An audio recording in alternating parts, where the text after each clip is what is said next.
Olá pessoal, sejam todos muito bem-vindos à segunda edição do nosso programa de análises aqui no Mundial Telenotícias. O Procurador-Geral da República, Paulo Gonet, arquivou o inquérito contra Gilmar Mendes por homofobia, mas manteve investigação das fake news contra o ex-governador de Minas, Romeu Zema. O jornal O Estado de São Paulo, o Estadão, denunciou suspeita de lavagem de dinheiro contra Dias Toffoli. Escritório em Goiânia repassou 3,5 milhões a intermediário de negócio com JBS, no período em que esposa trabalhava para a empresa e Dias Toffoli suspendeu multa de 10 bilhões de reais. O ministro André Mendonça, também do STF, tem o seu segundo incidente em um mês. Voos da Latam cancelados por problemas técnicos. Polícia Federal é criticada por impedir cartazes com dizeres de ladrão contra Lula, visto como censura. E o governo do PT libera 12 bilhões de reais em emendas para garantir a aprovação do nome de Jorge Messias no STF. É o que nós vamos analisar nesta segunda edição de nosso programa aqui no Mundial Telenotícias. Vamos nessa!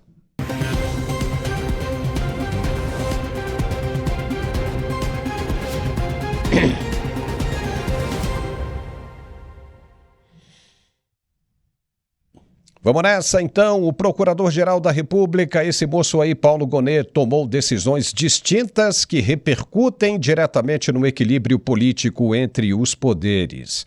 Em uma delas, Paulo Gonet optou pelo arquivamento do pedido de investigação contra o ministro do Supremo Tribunal Federal, Gilmar Mendes, que havia sido formulado sob acusações de homofobia. A decisão reforça a proteção institucional aos magistrados da Suprema Corte, sob o argumento de que não havia elementos probatórios suficientes para configurar o delito no contexto das declarações analisadas. Mas, por outro lado, o procurador adotou uma postura rígida em relação ao Executivo Estadual, mantendo o pedido para que o ex-governador de Minas Gerais, Romeu Zema, seja incluído no inquérito das fake news. A investigação busca apurar o envolvimento do governador em discursos que teriam sido estimulados por desinformação e gerado ataques às instituições democráticas. Essa qualidade de decisões gera novos atritos, pois enquanto um membro do judiciário é poupado, um dos principais nomes da oposição passa a figurar no centro de um dos inquéritos mais polêmicos da Corte. E para falarmos um pouco mais sobre isso, vamos conversar agora com o nosso analista jurídico, doutor André Marcília. Marcília, seja muito bem-vindo novamente. É de irritar isso aí, né? A gente não consegue compreender como é que um procurador da República faz um negócio desse. Ou seja, manda arquivar o processo contra Gilmar Mendes por homofobia, mas mantém o do ex-governador Romeu Zema, não é, no inquérito das fake news. Aí a gente começa a imaginar, no passado a proximidade dos dois era gigantesca, né? Eram sócios do IDP. Estava na cara que o procurador jamais iria contra Gilmar Mendes, né? Mas isso é um absurdo, isso não condiz com uma democracia. Seja bem-vindo, Marcília. Obrigado, Paulo. Um abraço a você, a toda a audiência. Pois é, não condiz com uma democracia, não condiz com um membro do Ministério Público, não condiz com absolutamente nada que seja decente. Lamentavelmente, nós não temos um PGR. O Paulo Gonet é conhecido dentro do STF. Tem dois apelidos que circulam dentro do STF que explicam muito a situação que a gente vive hoje. Um é o do Faquin. O Faquin é chamado pelos próprios colegas de Fraquin. Daí você já vê, quer dizer, não somos nós, imagina só, não somos nós que estamos chamando, são os seus colegas, isso é um apelido interno, piada interna. E outra piada interna é o Gonet é chamado nos bastidores do próprio STF de Paulo Gonet Resolve, é PGR, Paulo Gonet Resolve, são as iniciais. Portanto, ele é visto como um parça, como um parceiro, como um aliado, como uma espécie de Messias. Lembra do Messias quando ele era um um levador de cartas, ele era um mero office boy de luxo da Dilma ao entregar para o Lula o termo de posse para que o Lula não fosse preso. Aliás, a carreira do Messias já começa a não ser ilibada nesse momento, quando ele começa a levar um termo de posse para o presidente não ser pego e preso. Bom, o presidente hoje, né? À época o presidente era Dilma. O ponto aqui é que o Gonê, ele não faz a função dele. A função do Gonê é de fiscalizar ministros. A função que ele faz é de servir e ser servil aos ministros. E aí é que se explica ou faz sentido ele poupar o Gilmar de uma investigação por homofobia, mas não poupar o Zema. Por quê? Porque o Gilmar quer que o Zema siga na mira. E não é só o Zema, todo mundo que fala do STF. O Gilmar e a turma dele querem mirar o Zema, querem mirar o Flávio Bolsonaro. O Flávio Bolsonaro também tem um inquérito aberto pelo Moraes por uma suposta calúnia contra o Lula. Então o Flávio Bolsonaro já ganhou o seu inquérito, agora o Zema ganha também o seu inquérito, para que o STF tenha a todos na mira. E, em compensação, ninguém pode mirar no STF. A função da PGR hoje é essa, é a de mirar em todo mundo que fala do STF, mas impedir que qualquer um mire no PGR. Você lembrou bem, Paulo, sobre essa questão do IDP. O IDP, ele foi fundado, o Gonê é fundador do IDP junto com o Gilmar, depois vendeu para o Gilmar a parte dele, portanto eles foram sócios durante algum tempo. Aí eu te pergunto o seguinte, como é que é possível um sócio de algo, você julgar um sócio? Não é possível você investigar o sócio e não é possível você atender o pedido do seu ex-sócio para investigar ninguém. A lei orgânica da magistratura, no seu artigo 41 e também o artigo 37 da Constituição, e, enfim, diversos outros artigos que tratam da moralidade ou do dever de impessoalidade, impedem que você julgue, obviamente, um sócio ou alguém que foi sócio seu. O Gonê é impedido para qualquer investigação sobre qualquer pessoa que tenha relação com o Gilmar, mas ele vai lá e se comporta como um cordeiro, servil, né? E essa é a função hoje que ele exerce lá. Ele não está lá em nome do interesse público, ele não está lá em nome do Ministério Público, ele está lá em nome dos interesses públicos dos ministros do STF. Olha, Marcília, esse modelo de república não funcionou para o Brasil. Não funcionou. E a gente tem a prova disso desde quando começamos com o governo civil. Já viu que os civis meteram os pés entre as mãos, se os militares também meteram, é um outro problema, mas a verdade é que esse modelo de república não serve para o Brasil. Enquanto a gente continuar assim, o Brasil é deles. O Brasil não é do povo. Não existe soberania no país, a soberania é deles. Eles quem mandam no país, o país definitivamente é deles. Enquanto a gente tiver esse negócio de um depender do outro para escolher ou indicar, vai dar sempre nisso, porque é uma tendência, né, da raça brasileira, vamos chamar assim, né, agir desta maneira. Enquanto não houver um sistema que corrija essas irregularidades, essas discrepâncias, o país vai continuar assim. Um modelo que seria interessante seria o seguinte: a escolha de ministros, tanto do STJ quanto do STF, deveria ser distribuído entre a classe jurídica. Todos os filiados à OAB, advogados, magistrados, todo mundo que tem OAB deveria votar e escolher, porque aí você impede que alguém indique e que alguém influencie na indicação. Quando você tem uma votação aberta, nominal, de todos os juristas do país, ou seja, todos os advogados do país, todos os trabalhadores da lei, operadores da lei, deveriam votar para escolher. Aí sim, a gente começaria a ter um procedimento e um processo inteiramente diferenciado do que nós temos hoje, porque não haveria influência de quem indica e nem de quem pede para que fulano de tal seja indicado. A gente deixaria de lado a influência do judiciário sobre o executivo e sobre o legislativo na hora da sabatina. Você não acha que isso seria uma saída interessante para essa situação? É uma saída interessante e acho que tem diversas saídas interessantes. Antes de entrar nesse assunto, você tinha mencionado, né, sobre os militares. É bom que a gente lembre que os militares foram os últimos a entrarem no golpe, vamos dizer assim, de 64. O golpe de 64 foi dado pela elite. Não foi dado pelos militares. Os militares foram os últimos a entrarem naquela história. Aliás, um golpe da elite foi também dado pelo STF, junto da elite da imprensa, inclusive, em 2019, sobretudo em 2022, quando o bolsonarismo foi extirpado, ou tentou se extirpar o bolsonarismo da vida pública e política do país.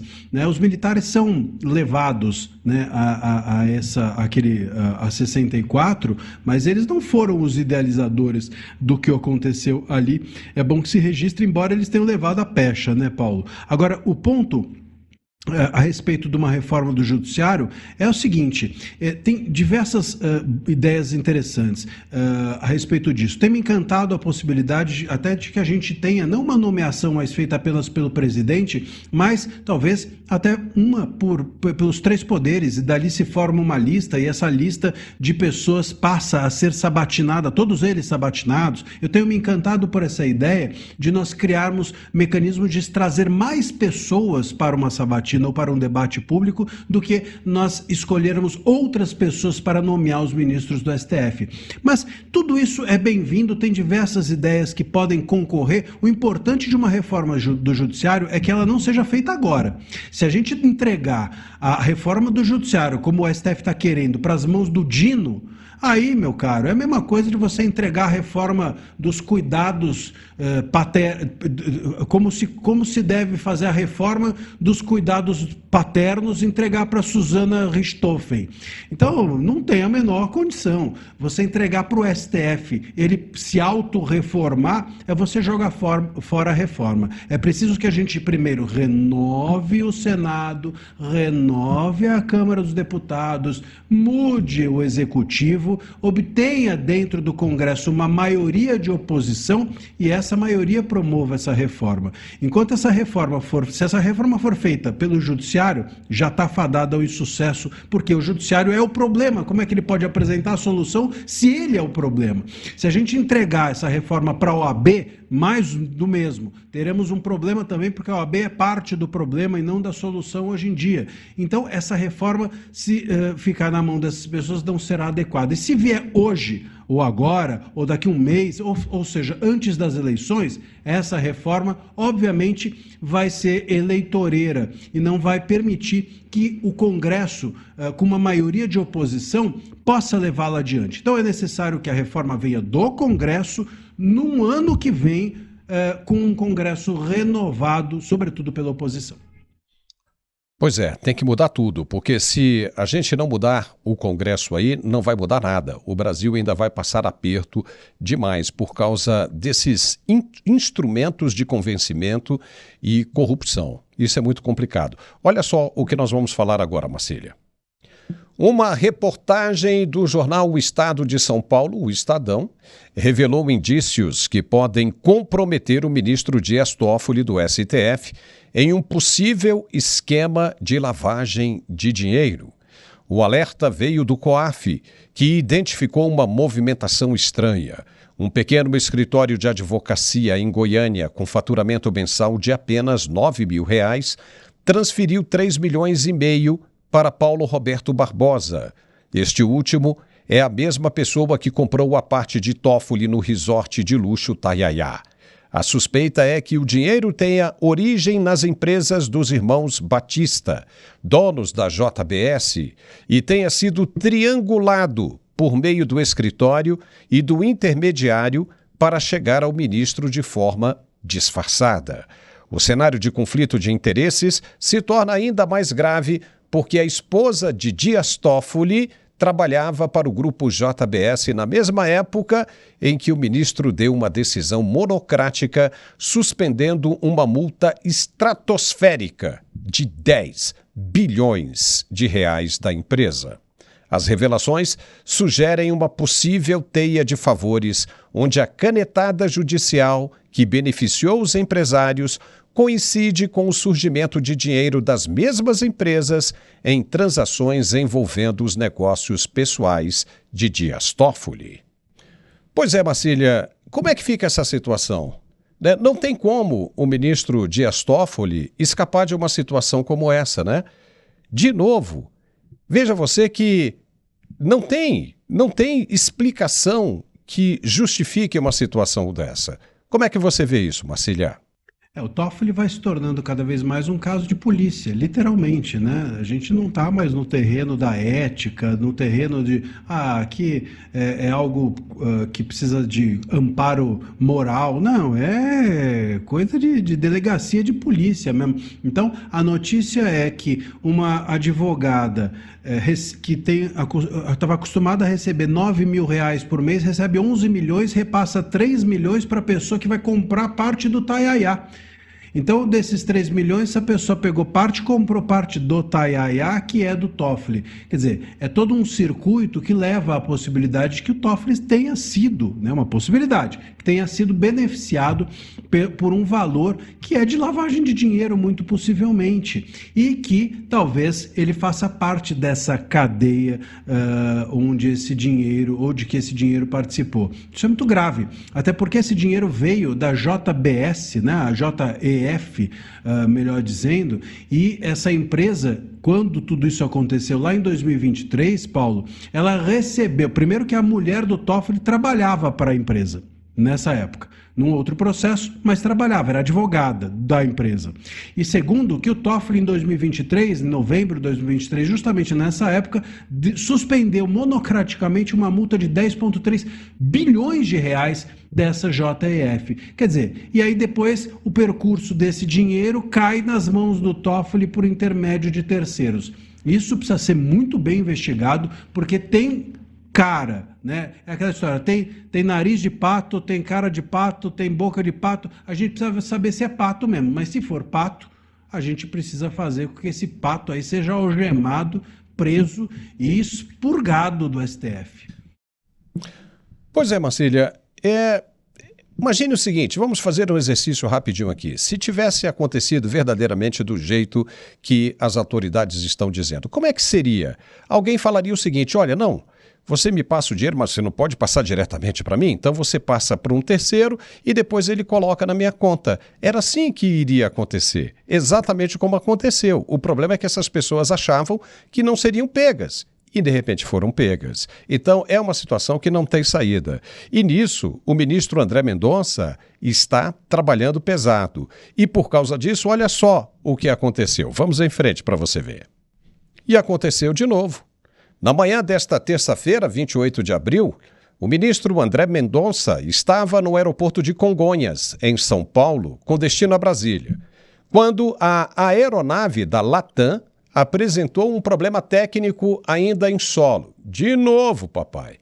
Por medida de segurança, o magistrado e os demais passageiros tiveram que trocar de avião antes da decolagem. Este foi o segundo episódio do tipo em pouco mais de um mês. No dia 19 de março de 2026, você se lembra muito bem, um voo da mesma companhia que levaria o ministro de Brasília para o Rio de Janeiro também foi cancelado. Naquela ocasião, a Latam informou que a interrupção foi preventiva devido à suspeita de um bird strike, ou seja, colisão com pássaro, acontecido em um trecho anterior. Em ambos os casos, as falhas foram detectadas antes do taxiamento, garantindo que não houvesse risco direto durante o voo. E aí, Marcília, segunda vez que um avião com André Mendonça da pane. Pode ser uma tremenda e infeliz coincidência, né? O que você acha? Pois é, tomara que seja, porque é uma história que poderia, em tese, se repetir, né? A gente precisa olhar sempre para essas questões que envolvem aviação com maior cautela do mundo para não sermos, claro, precipitados ou levianos.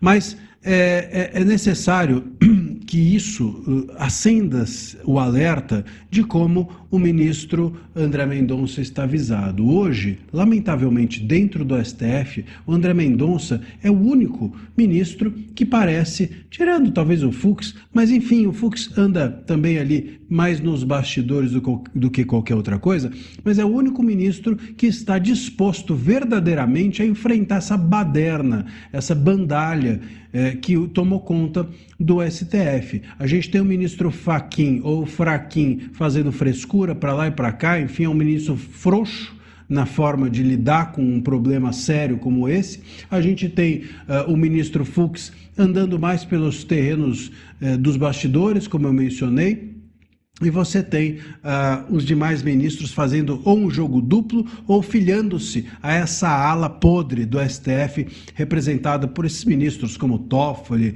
Gilmar, Moraes, et caterva. Esse povo todo precisa ser enfrentado, confrontado, mas o ministro Mendonça não pode ficar sozinho. Então esse é um ponto importante. A gente precisa, Paulo, criar mecanismos para o Mendonça não ficar isolado. A última vez que a gente teve ministro isolado dentro do STF, nós tivemos problemas com aviões, nós tivemos, como aconteceu com o Joaquim Barbosa, que saiu do STF, sabe-se lá, até hoje não entendemos muito bem por qual razão, e assim por diante. Então, o isolamento do ministro é algo muito ruim dentro de um colegiado, isso não pode acontecer. Da mesma forma que fora do STF, por exemplo, em relação aos pré-candidatos, quando o Zema recebeu agora essa investigação, os outros pré-candidatos foram solidários a ele, né? Precisa acontecer também algum tipo de solidariedade do judiciário em relação ao Mendonça e de precaução da polícia, etc., de dar a ele, oferecer a ele segurança para que ele não fique isolado. Porque se estiver isolado, certamente nós não teremos um ministro que ficará disposto a esse enfrentamento por muito tempo. Legal, Marcília, fica por aí, que a gente tem que dar um recado agora do nosso apoiador. E ela já está a postos novamente, com frescor, na pele, né? Tá tomando Biogama Supra, né, Alessandra? Seja muito bem-vinda. Obrigada, Paulo. Boa tarde para você, para toda a sua audiência. Eu não largo o meu, né, gente? O meu tá aqui, ó, Biogama Supra aqui na minha mão. Se você ainda não tem, já liga no 0800 777 0007 para adquirir o seu. Por quê, gente? O Biogama ele é extremamente completo, anti-inflamatório. Então, ele tem o MSM, conhecido como enxofre orgânico, que traz diversos benefícios para a nossa saúde, mas ele tem ação desintoxicante. Então, ele limpa o seu organismo fazendo uma limpeza, um detox mesmo, liberando o seu corpo de inflamações. Só aí você já tem um grande ganho. Mas não para por aí. O Biogama ajuda a equilibrar colesterol, reduzir taxa de açúcar no sangue para quem é diabético, é excelente para a saúde intestinal. E o Biogama também tem na composição colágeno tipo 2, condroitina e glucosamina, que são ativos para a saúde das articulações. Então, se você estiver sofrendo com algum tipo de dor no seu corpo, dores causadas por artrite, artrose ou dores do dia a dia, Biogama também te ajuda a melhorar essas dores. E ainda fecha a formulação com vitamina D. Gente, é um anti-inflamatório extremamente completo. Como eu disse, se você ainda não tem, liga no 0800 777 0007 ou acesse o QR Code, porque eu vou liberar 70% de desconto. Promoção imperdível e não para por aí. Esse desconto já é maravilhoso, mas, por exemplo, adquirir o seu Biogama só tem vantagens, porque você pode escolher um segundo tratamento de presente, que pode ser o Biomag 7, à base de magnésio, excelente também, ou o Gama Texto, que é um suplemento para a saúde masculina, que também está fazendo maior sucesso entre os homens. Você escolhe o seu tratamento de presente. Se você quiser personalizar, também pode. Paulo, quiser levar 6 meses de tratamento, pode, ganha pistola massageadora. 1 ano de tratamento, ganha um encosto massageador. Além do pagamento ser facilitado e o frete grátis para todo o Brasil, tem pomada ainda para ajudar nas câimbras e na circulação. São só vantagens mesmo que a Biogama Suplementos fez com essa promoção para incentivar as pessoas a cuidarem da saúde com o Biogama Supra, claro, né? Olha, e as pessoas podem ter segurança com relação a isso aí, porque a Biogama Supra está no mercado há mais de 15 anos. É importante a gente dizer isso, porque tem um monte de gente aí, aventureira, que está aparecendo no mercado com um monte de produto que a gente não sabe muito bem a procedência. Mas a Biogama Supra tem todos os produtos aprovados e testados pela Anvisa. Alessandra, então o número de novo, 0800 777 0007. Quantos por cento de desconto, Alessandra? 70% hoje, hein? Legal. Alessandra, vejo você amanhã, hein? De novo. Combinado. Tchau, tchau, Forte gente. abraço. Obrigado. Tchau. Pois é, e a atuação da Polícia Federal em eventos com o presidente Lula está no centro de uma polêmica sobre liberdade de expressão. Agentes têm impedido cidadãos de exibirem cartazes com a palavra ladrão. o que juristas apontam como uma possível irregularidade constitucional. Embora a Polícia Federal argumente que a medida visa garantir a segurança e evitar conflitos, críticos afirmam que reprimir manifestações políticas individuais viola o direito fundamental à crítica, assegurado pela Constituição.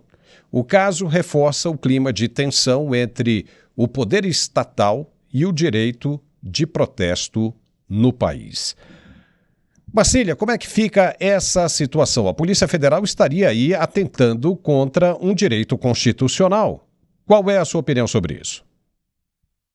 Olha, Paulo, além de você ter uma violação à liberdade de expressão por parte aqui da Polícia Federal, você também tem uma invasão de domicílio. A Polícia Federal entrou na casa da pessoa, no prédio do cidadão, para arrancar uma faixa. E você tem a própria Polícia Federal imputando ao presidente Lula o xingamento de ladrão. É bom que se diga, se a pessoa colocou ladrão numa faixa, ela não quis se referir necessariamente ao Lula. Podia estar se referindo aos seus vizinhos, aos seus familiares, sabe-se lá a quem. Então, se a Polícia Federal acredita que se você escrever ladrão, a única pessoa a quem você pode necessariamente estar se referindo é ao Lula, quem acha que o Lula é ladrão é a própria Polícia Federal, óbvio. Então, isso daí mostra que se alguém precisaria ser penalizado nesse caso é a polícia e não o cidadão. Isso é um absurdo completo. Falar ladrão é um termo abstrato, é um termo genérico, que é normal, a gente fala, o Brasil tem muito ladrão,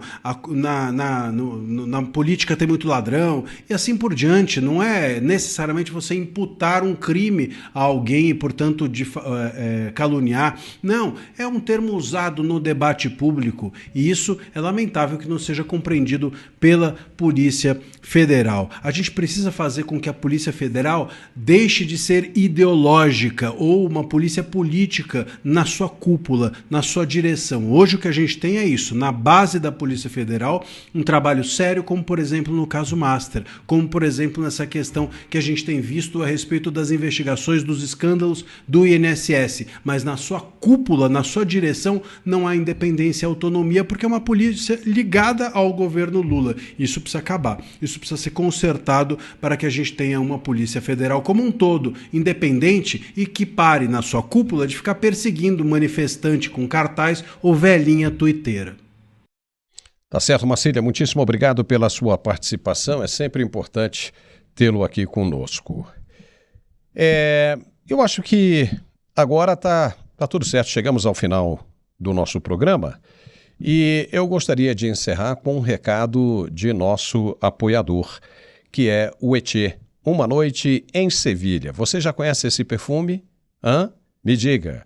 Se conhece, sabe o que eu estou falando, não é? Você já voltou, já comprou várias outras vezes.